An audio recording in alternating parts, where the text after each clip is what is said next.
team later on, so they need some other good source of damage, and they've opted for Syndra to be that for Damonte, so that they can have you know, the damage here to back up this beefy engage that they've already drafted. Eyes are going to be on Closer. Where's he going to go early? Can he actually dive bottom lane for Kalista Morgana? You know, get level 6, turn off that tower, and try and chain that into Dragon Control. Yeah, I mean, between Volibear and Sion put together, unless there is an impeccable job being done of protecting this Aphelios, Zven could be in some danger as the game moves forward. The one thing that Trundle's also capable of doing is, you were talking about choo-choo trains earlier, and when Sion goes for the big choo-choo train down the tracks, Trundle can just throw a big old ice pillar there right in the middle and make it so that train goes off the rails pretty quickly. So I want to particularly watch and see if the Trundle's able to deny any of those Sion ults as we move through this game. Yeah, excuse me, sir. Please get off the train. Your stop has come up. Yeah, where's your ticket? Where's your ticket at, Mr. Sion? You're not allowed on this train.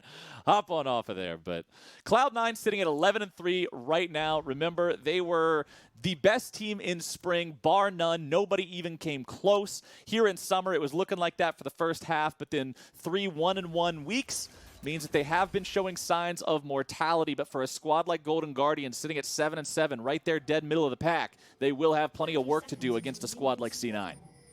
Yeah, and Golden Guardians are in a very good spot looking at playoffs. They have a pretty easy route to not being bottom 2 in playoffs, and so they're just kind of looking to establish themselves and secure that kind of mid spot, so you have a good start.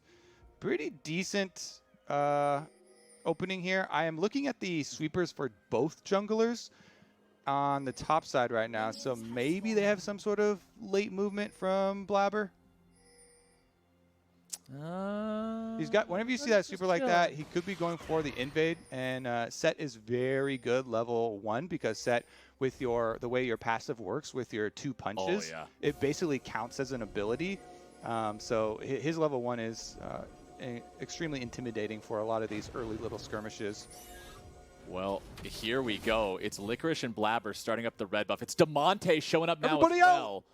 Golden Guardians looking for the collapse. Blaber and Licorice are able to just walk towards Hauntzer and get away, because Hauntzer knows he will get the snot beat out of him by Trundle and Sett put together. Both these champions are very strong at level 1. Trundle steals your AD and then bonks you over the head with it. You already explained why Sett is so intimidating, so they will manage to walk away without having to use any summoner spells, but Golden Guardians at least chase them out. They don't lose anything at level 1 here. Yeah, pretty good defense there for Golden Guardians. And here's an example of the level 1 from Sett. Yoinks him back in, gets the double punches. Nice full charge there from Hauntzer, though. Gives back almost as good as he received there. Does also get the grass proc. Continually trying to stack up that free HP. Level 2 spike. Really got to respect the power of those fully charged Sion Qs. We'll see how much HP he's able to build up on his W as well. Sion, if given the opportunity to farm to his heart's content, will have so much extra health thanks to that stacking power. As Licorice goes for the trade there with the Haymaker, but accidentally eats a second turret shot, so honestly doesn't come out too good in terms of how that one went. Yep, tower. And there's another the Q. Great equalizer. Given the extra shot there. He still has the push, though. And whenever you see a push like this, I like it when the top laners can go invade deeper into the jungle. Now, he used his first Trinket Ward already on their first invade, so it's not going to prove any returns right now, so it doesn't really need to. But things like Scuttle Crab control, things like invading off that push to when your Trinket Ward is up to ward stuff like Krugs, to track the enemy jungler, can provide a lot of value for Blaber. Both junglers are on the bottom side of the map here now, as Closer is just waiting for this Scuttle Crab to spawn, so he will have control over this one. You can see Blaber clearing out his Raptor Pit at the same time. He'll grab that kill and then path towards the top side crab himself. So we'll see if Closer can get involved here in the bottom half of the map at all. Their opponents are underneath the turret, and a level 3 Volibear is not just going to haphazardly dive the enemy bottom lane early on here, so they will have to be respectful of what's going on. Vulcan popping the shield does see Closer, aware of his presence here, as huhi and FBI will march forward. They'll join up with Closer, making sure that he can steal this one away, using the sweeper to clear away that ward from the brush, preventing the vision. Vulcan and Zven trapped underneath the turret here, just farming up. They're fine with that, unless Golden Guardians tries to get real antsy here and make a play, but I don't think they're going to commit that kind of a mistake here early on. Blaber top side, doing the same thing, stealing away Krugs, smashing wards in the brush. Licorice has all the support he needs to take control over this top side, push this wave in, and maintain that top side advantage. Hauntzer actually does not go for the recall into teleport back. He feels like, I'm just tanky enough. I've got a Biscuit here as well in addition to the Doran shield, so no dive will really come through from a Sett Trundle combination. And both sides of the split map are just able to kind of walk it out there. The threat of the dive on either one, a little bit too risky. You can theoretically go for it with the Sett Trundle, try and use a good placed Haymaker to block a tower shot with your shield, but even then it is pretty risky. Also considering Damonte and Nisqy both have teleport from the mid lane. Oh. 2v2 is going to turn into a little bit of blood back and forth here in the bottom side. Vulcan and Zven with plenty of spears in them, but the rend comes out and the rend damage only found Zven. Vulcan was a little bit too far away on the range there, so FBI was not able to grab bonus damage on him at the back end of that trade. Blaber once again looking for a chance to do something here in the top lane. Nice pullback there on the face breaker. Hauntzer trying to get away. A couple more auto attacks should be able to kill him off. There comes your pillar.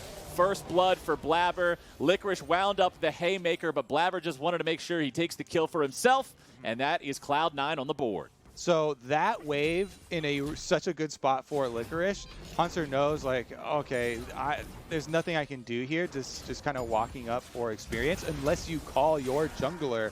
That's just fully in favor of Licorice, and Licorice getting it to push towards him like that, bouncing it off the tower, prepping it for Blaber.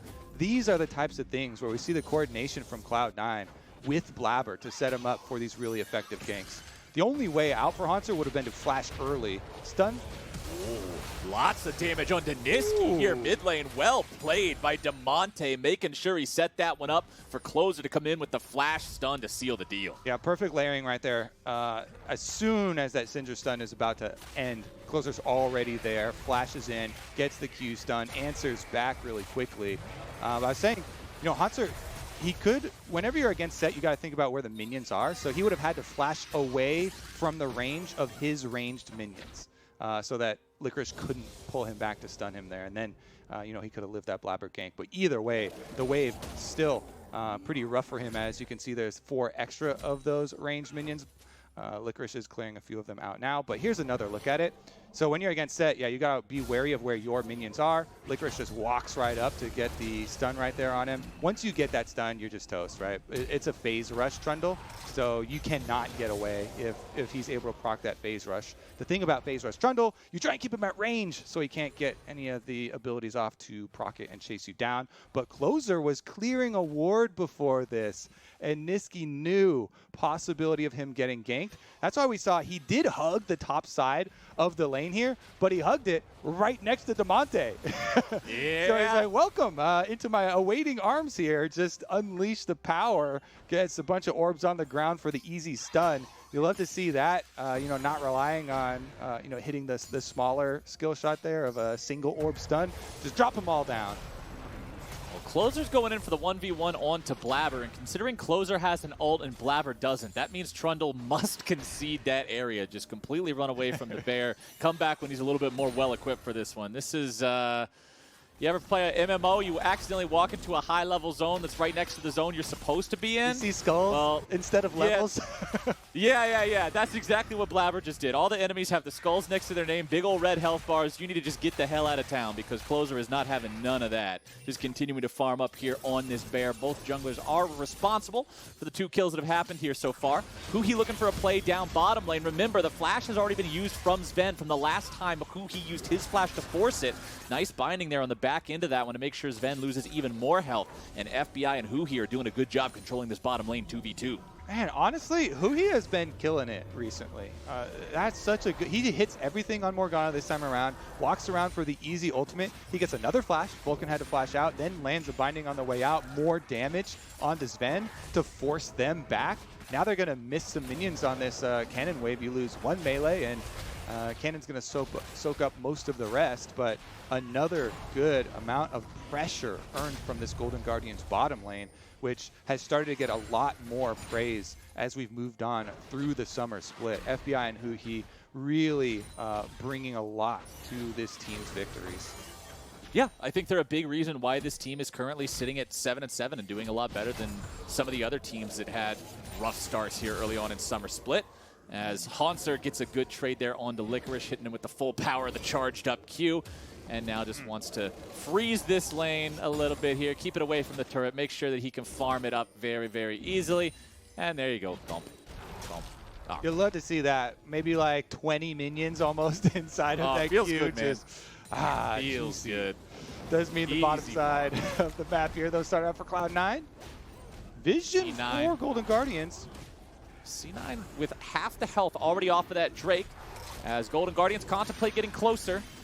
And speaking of the man himself, here comes the Volibear into the pit, looking to steal that one away, and he has got it, ladies and gentlemen. Closer making the moves, but now the fight is not stopping. Closer trying to walk himself away. The damage flies through. The defensive ult coming out from the Golden Guardians jungler as FBI grabs the first kill of the fight on the back end there. Vulcan down below half HP, but FBI likely going to be taken down here by Licorice. The last punch grabs him there on the very back end of the fight, and Licorice is just not stopping. He's got his fists ready to go, man. They're all taped up. He's ready to fight. My man is just punching him left and right, upside the mouth.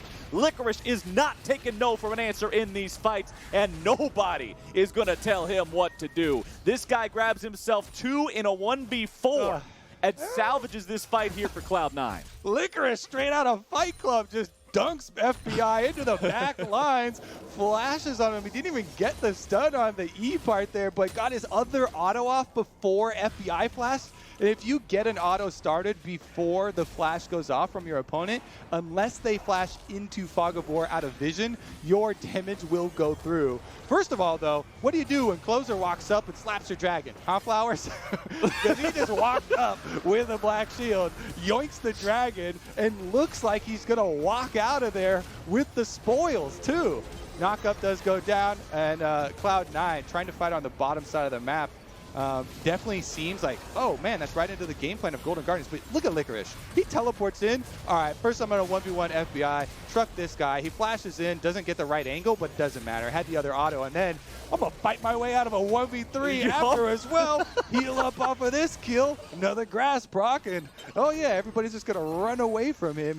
Licorice pulls it back for Cloud9. He didn't even have the Blade of the Ruined King completed for that one. You can see the item now in his inventory after he went back with all that money he got from winning those fights. Blood money. So he's even, oh yeah, the bloodiest of money there, the 1 versus 4 double kill, but he's really ready to keep on going throughout this game now. You can see the pure armor itemization from Hauntzer with the tabbies in the bramble vest to try to survive and stop some of that healing. But this is definitely Licorice's lane to lose now. Yeah, Blade of the Ruined King, now sponsored by the Drake fight that Cloud9 just had on the bottom half of the map.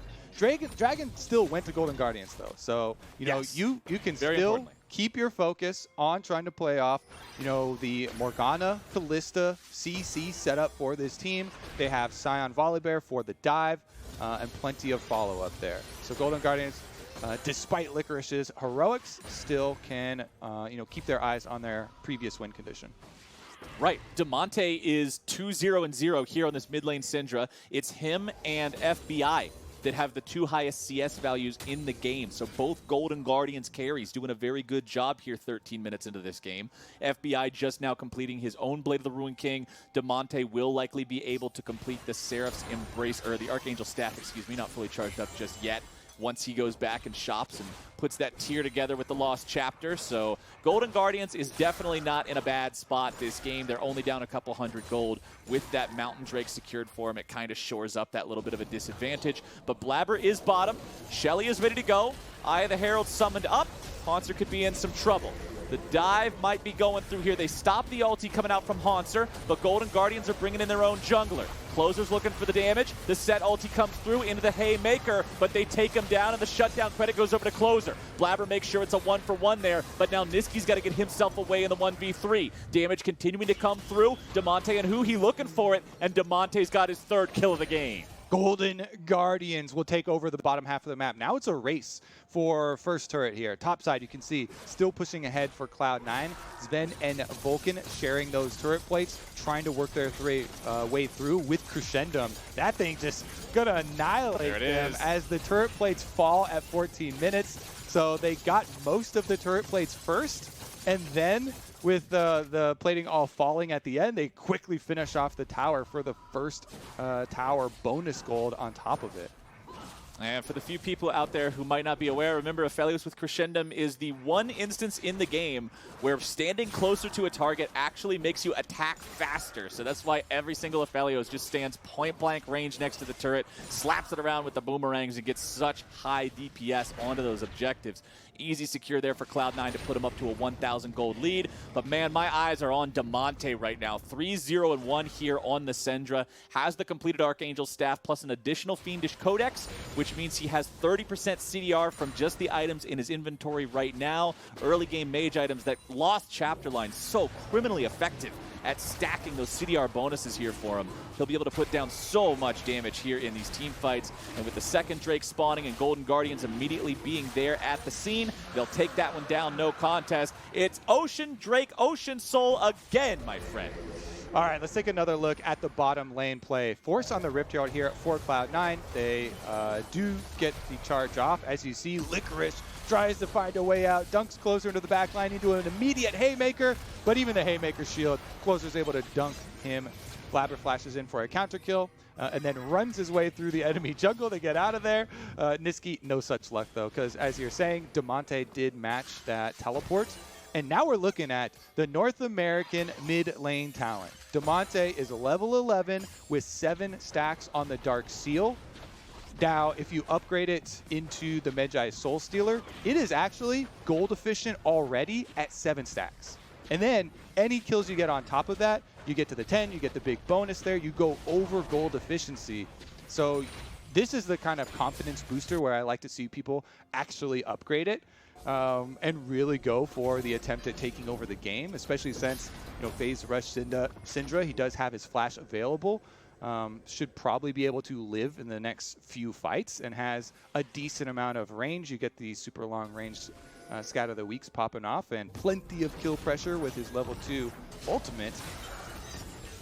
Ooh, that was a noble sacrifice there from those little ranged minions. That paddle star was heading straight for FBI's health bar, but those poor little dudes just get hit with it. They take the brunt of the damage. They immediately evaporate, but FBI is safe. Yeah, the minions all have those visors on them, that they use on horses, so they don't get scared. Oh, so they can't see what's to the side of them? They like, focus everything. on your objective, little minion. Don't worry about what's over there. Just walking forward. Don't worry. Nothing's going on here. Oh, my goodness. Big Zoe Q.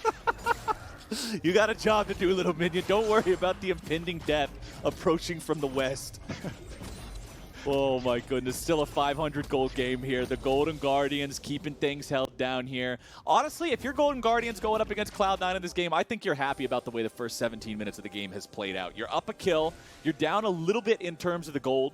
But hey, you've got both Drakes already. You're continuing to scale up. You've got kills on both your carries. I think things are working out here pretty well for them. Yeah, and again, from Champ Select, when we were talking about stacking dragons for them with the focus on the bottom lane, worked out so well with most of the fights. The one thing, of course, that they are going to have to worry about is the reset after this. Let's see if they can get a Scion ultimate up the river, maybe? I'm waiting for the big choo-choo because we're talking up the train here from Golden Guardians, and it definitely has a pretty big alleyway leading up to this Rift-Tailed spawn. Don't forget the Trundle Pillar. As long as Blaber has that available, he can deny the Scion engage very effectively. Nisqy getting half of huhi's health there with a quick Zoe combo means Golden Guardians do not feel comfortable walking into this topside river. It is completely vision controlled by the side of Cloud9. They got the Scuttle Crab as well, and that means Shelly goes over to C9. All right, Cloud9 have something to work with. Try and take down the rest of these outers and set up Zoe for more possibilities of catching people out with the Sleepy Trouble bubble. Thus far in the game, they have Golden Guardians have done a good job at making corralling Zoe, keeping Zoe away from the beginnings of these fights. She's most effective when she gets to continually throw out these bubbles over the wall, continually find these angles on you, and when she's in place first. If she joins the fights later, as we've seen, you know, with the spellbook teleport down bottom side, right into the thick of it once they've already started, it's much more difficult to get that big value out of your paddle star that requires setup, out of your sleepy trouble bubbles that require walls to get the full length. I really like the playmaking available right now for Huhi in his inventory as well. Shirelia's Reverie to speed up the whole team. Stopwatch to make sure that he's able to buy himself time and aggro drop once he gets in the middle of the fight. And his flash ready to go to get him that ideal positioning. I think that so much of the success of Golden Guardians in the next team fight, which will likely be in 30 seconds here around this Drake, is going to depend on Huhi using all those tools correctly. And as you pointed out earlier, Huhi's been having some good moments lately, so I think he can do it. Yeah, we've had some strong play so far today. Huhi going to be one of our first patrons to Club Shirelia. Oh yeah, I forgot about the club. He's a big lover of the extra boost speed. Here comes Cloud9 with the hard push with the Rift Herald. Looks like Sett's still down bottom side, so they're sending Licorice actually to answer the wave. Easy tier 1 turret there in mid lane to bring Cloud9 up to a total of 2 in that department. Shelly will not get her second charge off. Cloud9 didn't want to try to escort her up there and put themselves in danger on that one. Damage from Nisqy onto Huhi, but honestly not a lot. Nisqy at 2/3 HP himself, and it's Golden Guardians with priority control over this Licorice bottom flank. side river. Hauntzer joining up with the rest of the squad. Licorice looking for a chance to maybe get involved here. Over the wall he would have to go. His flash is ready. Drake at 2/3 now resetting. Golden Guardians is half HP on Huhi. Closer goes into the back line looking for the jump, but Damonte's on a rampage, grabbing the kill onto Vulcan. Golden Guardians still trying to keep themselves alive. Licorice going for the back line. Nisqy getting the kill onto Closer. It's 1-for-1 here so far. The Golden Guardians still with control over the Drake pit. Damonte with the shield from the Seraph's Embrace to keep himself alive through the damage from Cloud9. Zven has so much ammo here to work with. The range of that Aphelios is just so damn deadly, especially with the Crescendum allowing those long-range hits to pour even more damage on. Licorice and Blaber in the pit. Closer is dead. There is no smite seal this time around. Blaber's got it. Golden Guardians for the damage on Zven. That's a lot right there, and Licorice will fall here too. Cloud9, they end up giving away 2 kills on the back end of the fight, but they will stop Golden Guardians from stacking towards the soul. Damonte, he recalled and teleported back in behind Nisqy and Cloud9. What a big brain move from Damonte. They bait him on the dragon. Yes, they put a stop to the stacking. They put a delay on the Ocean Soul, but at what cost? It's Baron Flowers. Spoiler. That's the cost. Remember, Damonte wasn't on a team at the beginning of this year, by the way. Tanner time showing everybody exactly why they should be making sure they're setting where their watch is, because Damonte is making things happen right now in this game. Let's take another look. Yeah, let's take another look, because he does get chunked out. Now, Closer goes ham, jumps right in. He knows he has the stopwatch, but very low HP after he does it. And even with stacking up all the spears into Licorice, they're unable to get him down off of that rend. And in this reset, look at that big chunk. Nisqy just blew Damonte up. His Seraph shield was actually late, didn't absorb any damage. And so now you're just looking at his recon and you think, oh my goodness, he's out of it. They won the dragon fight, right? But he teleports right back in behind Nisqy. Look at the top of your screen. Boom. Able to just get the double stun on both carries right through the heart of Cloud9. What a redemption well done TP. Here from Golden Guardians. They have got to be feeling good about this one. Yeah, they will not be able to grab themselves a super early Ocean Soul, but for getting Baron 23 minutes into the game, I think that is a perfectly fine trade. Look at the total gold right now on the side of your screen, sports fans. Nearly 10,000 for both Damonte and FBI. The highest value for the players of Cloud9, 8,500 on both Licorice and Zven. Quite a lead here for those big damage dealers on the side of Golden Guardians, continuing to add even more money to their coffers now, taking down the top lane tier 2 turret. It is a 4-2 turret lead now for the Golden Guardians. Cloud9 on the defensive, and GG looking to push even further with this lead. Binding over the wall will not find anybody there from Huhi. But I like the fact that he's fishing for him. No reason not to at this point. Just see any sort of poke damage you can get that might be able to force them away from these objectives. Sleepy Trouble Bubble down onto Damonte, but a good block there from Hauntzer, just making sure that's going to not accomplish much of anything. Look at the health on this damn Scion. Over 3,000 HP. One completed item. This is the power of the Soul Furnace. This is the power of stacking the bonus health with the Scion. Yeah, he's one of my favorite tanks because of that. And it hasn't really been the highlight of this game at all for Golden Guardians, but now that they've got him, look at him lining up in the back. He's ready. He's stretching. He's ready. He's just waiting for somebody to show up. Head straight down bottom lane. He's so ready, and I am so ready to see it as Golden Guardians will pick up the last standing objective outside of the enemy base. They have 25 seconds left on the Baron buff. They're not going to utilize that to try to push up to the inhibitor turrets. They don't want to risk anything. Considering they have taken everything outside of that base and now sit on an over 4,000 gold lead, with that Baron power play being the entirety of that, plus almost 4,200 gold here, I would say that was a completely successful Baron and follow-up play. Yeah, they take all the low-hanging fruit, all of the towers outside of inhibitor Those are towers. delicious. Yeah. People make fun of you for taking the low-hanging fruit, but there's a reason why everyone goes after it. It's easy and it's delicious. All the gold picked up here. They get the full reset. Look at these items coming in. Another stopwatch. This one for Damonte. Oh, man, he still didn't upgrade to the Medgives, though. May I please put in another request? You really want this BM book, don't you? You're really all about this. It's actually so good right now. He has a stopwatch and his flash, so I feel like they're definitely going to win the next fight as well on top of it. And it gives a very big boost of power. He's got 10 stacks already. You just get the conversion, basically. Now we're seeing a flank, though. Speaking of big power spikes, it's FBI who just got his Death's Dance, so he's feeling as tanky as ever here as well. Vulcan trying to get away, but he won't be able to do it at all. Zven trying to kite back. Nisqy down to 200 HP. Damage still pouring through. Huhi going to be taken low. Hauntzer goes for the kill, but he won't quite be able to find it. Nisqy barely going to be kept alive. Gets away into the river now, as the Golden Guardians find a kill onto Vulcan, but lose Huhi in the process. It is a 1-for-1. I cannot believe that Nisqy stayed alive throughout that encounter. Cloud9 still having equal numbers, will not retreat from this river here just yet. They know that they can only give away 2 more Drakes. They want to stop Golden Guardians stacking further towards that soul. Cloud9 have started up the Drake. They have their jungler nearby. Blaber is ready to go. Big bubble. Closer is also here. Hauntzer down to about 15% HP. Is not in any condition to fight this one. Drake secured by Blaber and the side of Cloud9.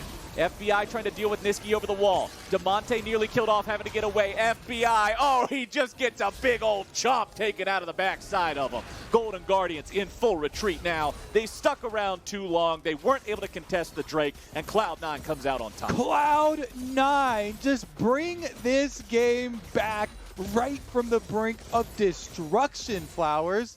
That was with all of these power spikes from Golden Guardians off of their purchase after that Baron power play, thousands of gold spent here by the Golden Guardians, and yet Cloud9, they kite that fight expertly. Really good dodging right there from C9 to kite right backwards. Closer had used his smite in the fight, I believe. So I saw his smite was still on cooldown. Even if he wanted to go try and suicide to try and 50-50 that dragon to get them to third Drake, he didn't have smite. So there was no way that Golden Guardians were even going to get that in any case after the first kill had gone over to Cloud9. And now they're tied up in dragons. There's no dragon lead for Golden Guardians, and Cloud9 have completely evened it out. And I really want to see a replay of that fight again, just for Nisqy getting away. Because Hauntzer tried to flash and get the snap Q to instantly kill him, but a perfectly timed stopwatch into flashing over the wall to keep himself alive. I still can't believe he managed to survive on that one, but doing so was critical for Cloud9 being able to maintain control as Hauntzer initiates, and the Golden Guardians are going in. Blaber barely escapes off to the side, but now he's going to be taken down, and the damage on Zven will immediately follow that up. Vulcan tries to get away, but the spears are flying the Rend will not be able to secure any kind of a kill, but Golden Guardians will decide to go in. They will pull that trigger, and they will make it so Blaber and Zven are both out of the picture just in time for another Baron here. Golden Guardians finding wins when wins matter most. Flowers, you've been talking up this pillar from Blaber the whole time. He just ran his head into Scion there to try and take. That's not the pillar. Why hit your head on something when you can use the pillar instead? Not the best choice. But Cloud9 will now try to stop this Baron here, see if maybe they can keep it off of Golden Guardians for the second time, but they will not. The Golden Guardians just love wearing purple today, Kobe. Choo-choo! The train finds another one. Hauntzer went straight down mid lane. Blaber tried to throw himself in front of the train, but you can't stop the train with that. And no, they still got ran over. Zven, no flash on the Aphelios. That's the big thing they were able to take advantage of. Aphelios is probably the big thing they're worried about. That's why Cloud9 were able to win the last fight around the Dragon. But now with Baron number 2, Golden Guardians are right back to business as usual, and this time it's gotta be an inhibitor turret for themselves. I always like to bring up, it's not just getting a kill in League of Legends, it's what does the kill mean? And Golden Guardians finding Barons off the back of these kills that they're getting, making sure that their fights matter the most, is really, really nice for a squad sitting in the middle of the pack. It's very promising for this team as we're in the final stretch of the regular season with only 2 weeks of games left to play here, including this week. Every game, every win counts, and Golden Guardians are looking to take that win here against Cloud9. 5,500 gold lead, Baron buff ready to go, but now they have hit that point to become problematic for so many teams, Kobe. They have to make sure they can break the enemy base without inting, which is very difficult against a team like Cloud9 for a lot of these squads. We'll see if Golden Guardians can make it happen, but Cloud9 know how to play these situations. All right, and I just want to add in there, Damonte did finally upgrade to the mid-jais, 14 stacks. Oh, all right, we got the 14 stacks coming out, but the Golden Guardians going in. The turret going to be disabled. Closer walking himself away. The Moonlight Vigil seals his fate, and Cloud9 will successfully mount their defense. Nobody's dead, but health bars are low on both Vulcan and Nisqy and Licorice, so they have to retreat a little bit further here. Hauntzer providing the extra range to the cannon minions in the bottom lane, but Zven shows up. Infernum is a very useful tool for clearing out even Baron enchanted minions. Blaber dodging away from some CC here in the mid lane, but Damonte is able to find some nice follow-up. Sleepy Trouble Bubble down onto the Morgana, who had already used the Black Shield. However, FBI is right there ready to go, gives him the cheeky Rammus. And huhi is saved. Damonte barely getting away there from more follow-up coming out from C9. Golden Guardians now continue their retreat, and now Cloud9 have Golden Guardians on the back foot as the Ocean Drake is about to spawn. Hauntzer is still here on the flank, right below the rest of the fight. That Paddle Star looked like a cannon minion auto attack. It hurt half of Hauntzer's shield. It doesn't do anything, and the man is all armor too.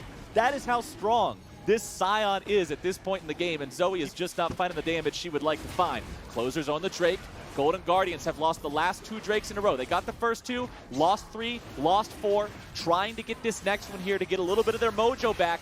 Nisqy over the wall finds some nice bursts, but it's red team, your Golden Guardians squad, who finally get themselves that 3rd Drake and bring themselves a soul point. Yeah, with Rend and Smite available on Golden Guardians, it is Damonte who's able to get the last hit. Zoe tried to pop in there. Nisqy. Oh boy! Here comes a choo-choo train. Oh, okay. He's going to stop a little bit shy of the station. He ran out of gas a little bit, but that's all right. They're still going to take down that bottom lane inhibitor turret and crack open the base of Cloud9. FBI's on the front line, but again, a well-timed Black Shield from huhi. Always paying attention, always ready to drop that immunity on his AD carry and keep him safe and protected. Speaking of AD carries, keep your eyes on Zven. Flash and Cleanse available for Cloud9. As we've seen, the fights go back and forth for them. He's got to be the one to get the big AoE once again. He's got Infernum. Oh, he just used the last bullet of it. Now over to Crescendum instead for the close range. 4.5 items on Zven as well. 75 total crit chance. Also has the last Whisper for some armor penetration against the powerful front line of Closer and Hauntzer. Zven is that late game insurance policy. You talked in draft as soon as you saw the Aphelios versus Kalista matchup about how Kalista's going to take over early. It's about playing around the Drakes early on. We saw Golden Guardians do that, but now we're 33 minutes into the game. Now we're getting into Aphelios territory. Will we see all 200 years, or will the Golden Guardians lead be sufficient to close this game out? Sleepy Trouble Bubble will not find anybody. Some Aphelios damage again, just not potent enough onto Hauntzer. That shield absorbs the entirety of it, and he walks away. Now, it's interesting because Cloud9 for sure want to fight front to back. They've got the late game Aphelios. They want to go keeping Zven in as safe a position as possible, slowly move forward, just hitting the targets in front of you. He has his Last Whisper already, and you mentioned, with the extra crit multipliers, this is going to be the way that C9 want to run the fight. So Golden Guardians are stuck with a kind of a difficult situation because unless Damonte threads the needle and gets a very long-range stun through the Cloud9 front line and hits Zven in the back, it's actually kind of hard for them to blow those summoner spells because the Golden Guardians' dive isn't super damage heavy. It's very tank heavy with full tank Volibear and Sion, who has a hard time getting past anybody or anything that stands in front of them to block the way. So Golden Guardians have to get more creative with some of the vision control and control over the map that they have. Since they've got the soul point coming up here, you just lay down your control wards leading up through this and try and find a way to upset the Cloud9 battle line so that they can't protect Zven. They can't fight the front to back. The whole time, though, you got to be dodging Zoe bubbles as Nisqy's just going to spam. All right, here we go. Damonte having to flash away, and now the fight's going to be breaking out full on. Blaber trying to get himself out. He will not be taken out, but he ulti from Damonte. Licorice into the back line, trying to disrupt this one as FBI is finding a lot of damage down onto Vulcan, able to grab that first kill. Licorice still going to be kept alive for now as Nisqy goes for the damage onto FBI, but the spears are flying, and Licorice is dying. It's Zven finding some auto attacks onto Huhi. Cloud9 still looking to make more damage happen with their carries here. Zven could be in some danger. Closer's looking to take him down, and they will find him critically. It's FBI taking down the Cloud9 marksman. Hauntzer continues the push, continues the chase, continues the battle, and continues to live. Blaber won't find the damage onto him, and a huge victory in this team fight for the Golden Guardians. Blaber uses the blast cone to get over the wall, but that does not matter, Kobe. The death timers are long enough on Cloud9, and Golden Guardians is marching for the win. Closer will not let Blaber get home. Blaber's just saying, get the hell out of here, leave me alone. But the bear don't care. Vulcan's trying to make the one-man defense, trying to go after Damonte. Instead, he's just going to eat all the damage coming out from the Syndra. 7 seconds left before Zven is alive, and the Golden Guardians will upset Cloud9. They will put the last little bit of damage into the Nexus, and they will take that win.